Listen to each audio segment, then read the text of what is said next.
मैं श्री रघुनाथ जी के सिवा किसी भी अन्य पुरुष का मन से चिंतन नहीं करती। यदि ये सत्य है तो आज भगवती पृथ्वी की देवी मुझे अपनी गोद में स्थान दे। भगवान श्री राम को छोड़कर मैं दूसरे पुरुष को नहीं जानती। मेरी कहना अगर सत्य हो तो भगवती पृथ्वी की देवी इसी क्षण मुझे अपनी गोद में स्थान दे। आज हम यह वीडियो जो माता सीता ने कहा उसका पूरा सुनेंगे, कैसे माता सीता और क्यों धरती में समाई। आइए लव और कुश श्री राम प्रभु से क्या कहते हैं वो सुनते हैं। हम दोनों अपने पिता के श्री चरणों में प्रणाम करते हैं और अद्वित यदि भूल से कोई अवज्ञा हो गई हो तो उसके लिए हम महाराज से क्षमा मांगते हैं। श्री राम प्रभु लव और कुश से कहते हैं कि आप दोनों कहना चाहते हैं कि आप हमारे पुत्र हैं। लव और कुश कहते हैं हाँ जी महाराज। श्री राम कहते हैं इसका प्रमाण क्या है। लव और कुश कहते हैं कि हम दोनों ने कभी झूठ नहीं बोला और ना ही हमारे गुरुदेव की लेखा झूठ हो सकती है, इसलिए हमारी बात आपको माननी चाहिए और जो कथा हमने आपको सुनाई है वो सत्य है। श्री राम कहते हैं हम तुम्हारी सत्य का विरोध नहीं करते हैं, परंतु अयोध्या के राजकुमार कहलाना और इतने बड़े राज्य का उत्तराधिकारी होने के लिए उस सत्य को सिद्ध करना होगा। प्रजा इसकी प्रमाण पूछेगी और वो प्रमाण तुम्हारी माताजी दे सकते हैं।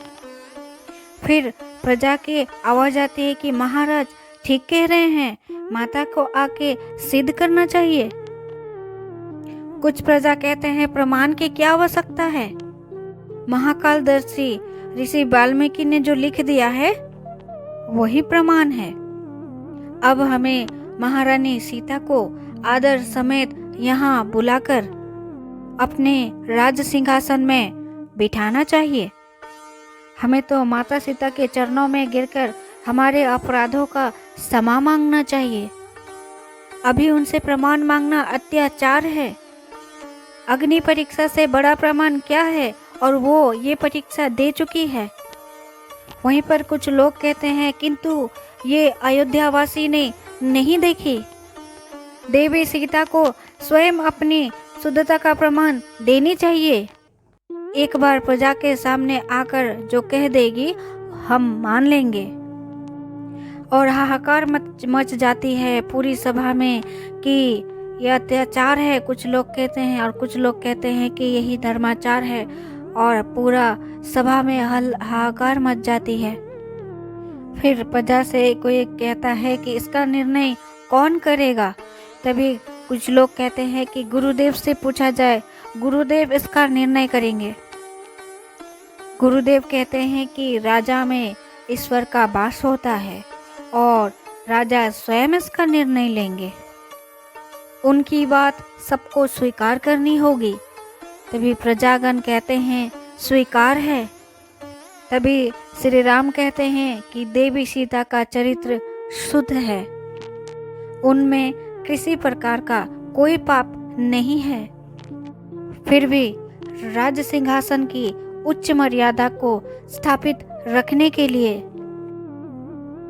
ये उचित है कि वे ऋषि वाल्मीकि की आज्ञा से कल इस सभा में आकर सारे जन समुदाय के सामने अपनी शुद्धता का शपथ ले, जिससे ये लोग अपवाद सदा के लिए समाप्त हो जाए और हम राज सिंहासन पर उन्हें सम्मान समेत बिठा सके। आप सभी पूज्यवान ऋषिगण अपने शिष्यों समेत सभी वापस आए। समस्त राजा लोग उपस्थित हो और जो कोई भी सीता की शपथ सुनना चाहते हैं वो इस सभा में कल आ सकते हैं, जिससे सभी लोग उपस्थित होकर सीता का शपथ ग्रहण देखें। 2 ऋषिगण महर्षि वाल्मीकि के पास आते हैं ये खबर देने कि श्री राम राजा ने सीता माता को सभा में बुलाया है। वाल्मीकि कहते हैं ये स्त्री का अपमान है, उसकी विडंबना है, परंतु पतिव्रता स्त्री पति के लिए ही सब कुछ करती है। गुरुजी कहते हैं कि सीता वही करेगी जो रघुनाथ जी कहेंगे। तभी कौशल्या माँ श्री राम से कहते हैं ये कहाँ का न्याय है रे, स्त्री होने का इतना बड़ा दंड। कौशल्या माँ कहती है कि मेरी दृष्टि में तो पहले ही अग्नि परीक्षा भी अनुचित था। यदि तुम्हारे मन में विश्वास नहीं तो 1000 अग्नि परीक्षा हो, 1000 शब्दों का कोई अर्थ नहीं, और यदि विश्वास है तो इसकी कोई आवश्यकता ही नहीं। कौशल्या माँ श्री राम को कहते हैं तू कितना कठोर है रे, तेरे कलेजों के टुकड़े तेरे सामने खड़े तुम्हें पिता कह के पुकार रहे हैं, तुम उन्हें गले से लगा भी नहीं सका, उनसे प्रमाण मांगने लगा, तुम्हें जी नहीं किया कि उन्हें उठाकर गोद में बिठा ले। वो कहते हैं किया था। कौशल्या माँ कहती है तो फिर क्यों चुपचाप सिंहासन में बैठा था, मेरे पैरों में राजधर्म की बेड़िया था। माँ आप एक राजा की व्यवस्था को समझिए कि वन में सीता की पवित्रता और मन में अनंत प्रेम होते हुए मैं जीवन भर उसी की भांति जमीन पर सो सकता हूँ, उसी की भांति जीवन भर सन्यासी का जीवन बिता सकता हूँ, परंतु प्रजा में जब तक एक भी अपवाद बाकी है उसका हाथ पकड़कर उसे राज सिंहासन में नहीं बिठा सकता।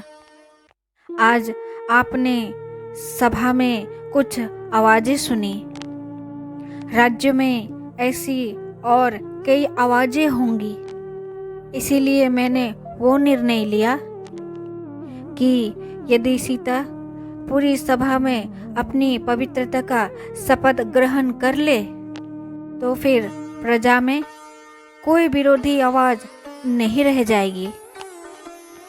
माता कौशल्या रोते रोते कहती है कि ये राजधर्म किसने बनाया, किसने बनाया रे। इधर वाल्मीकि जी माता सीता को कहते हैं पुत्री, प्रजा में एक भी विरोधी आवाज ना रहे, इसलिए महाराज ने जो निर्णय लिया है वो उचित है।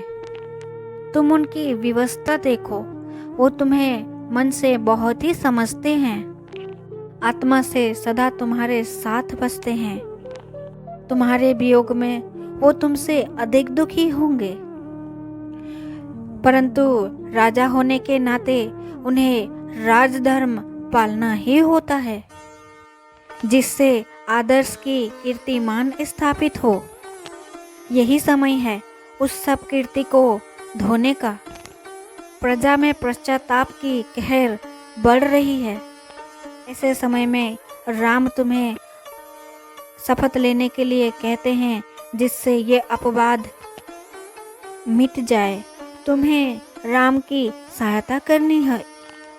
माता हंसती है और कहती है, ठीक है गुरुदेव, मैं उनकी अवश्य सहायता करूंगी। मैं वही करूंगी जिससे ये अपवाद सदा के लिए मिट जाए।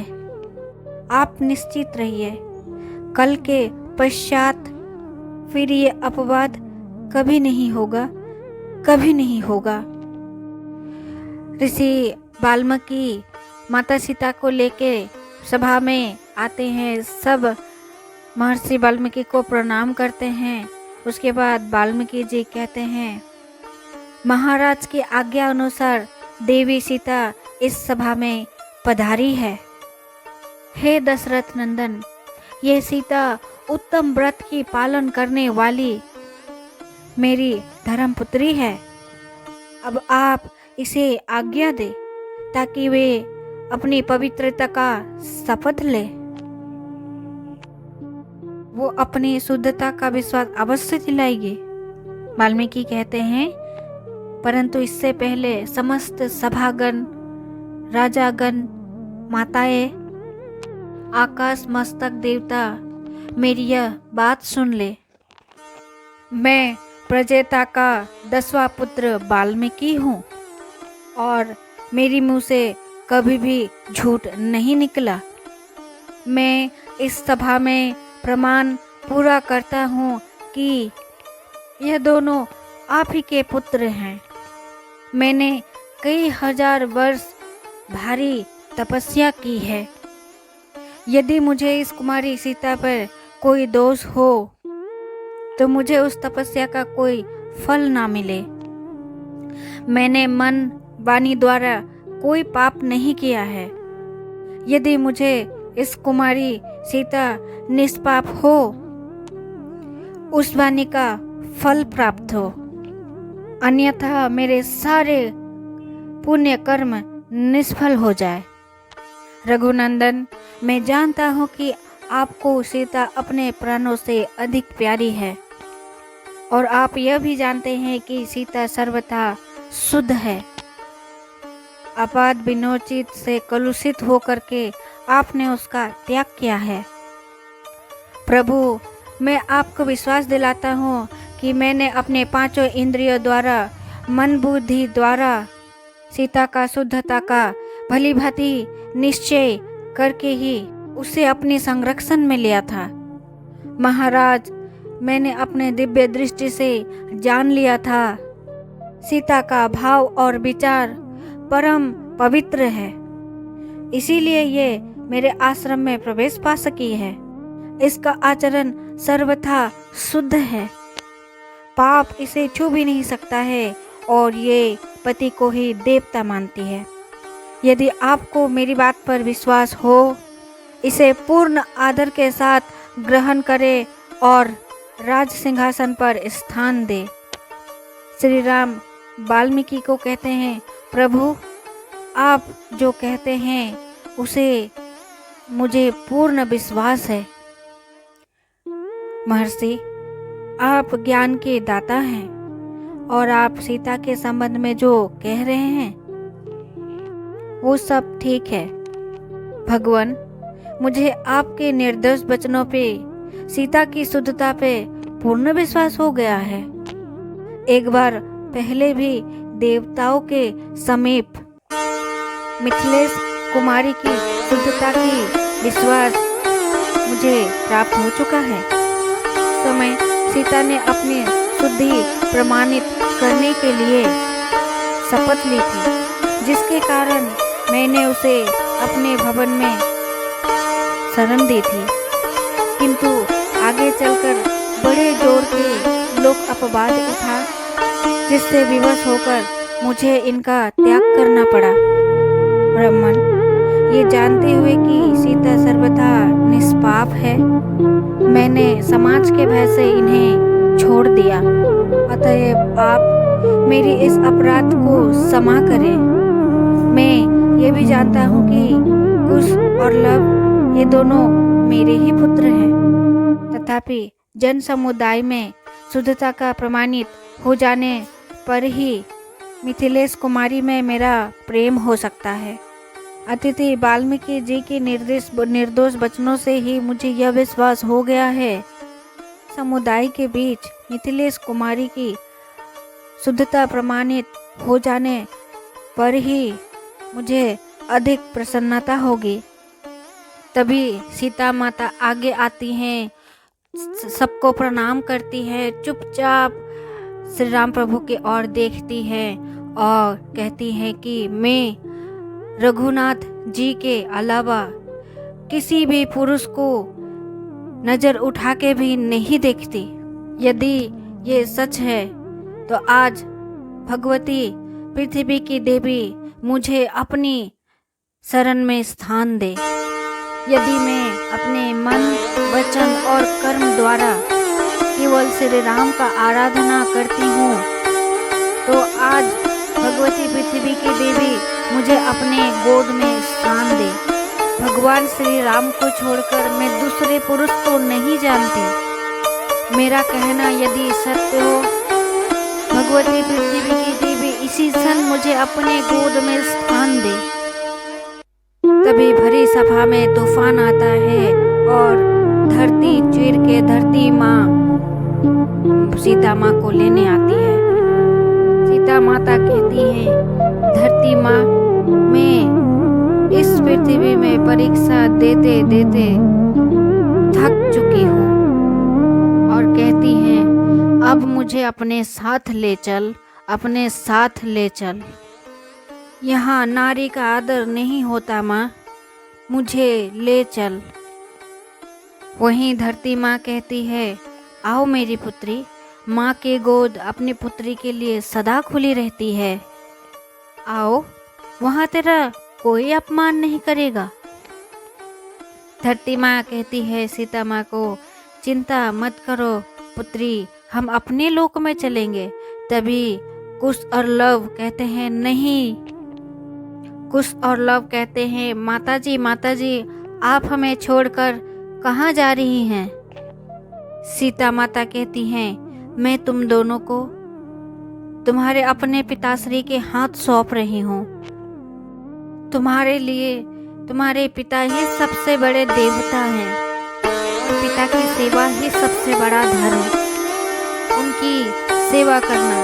तभी कुछ प्रजागण माफ़ी मांगते हुए सीता माता को कहते हैं, माँ हमें क्षमा कर दो माँ, आपके ऊपर लांछन लगा के हमने जो पाप किया है उसके लिए क्षमा कर दो माँ, क्षमा कर दो।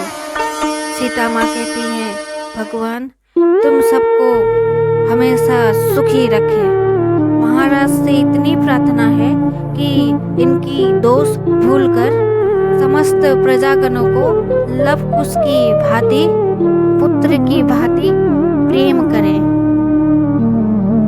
समस्त गुरुजी, माताओं, पूज्य पिता मेरी याचना स्वीकार करें।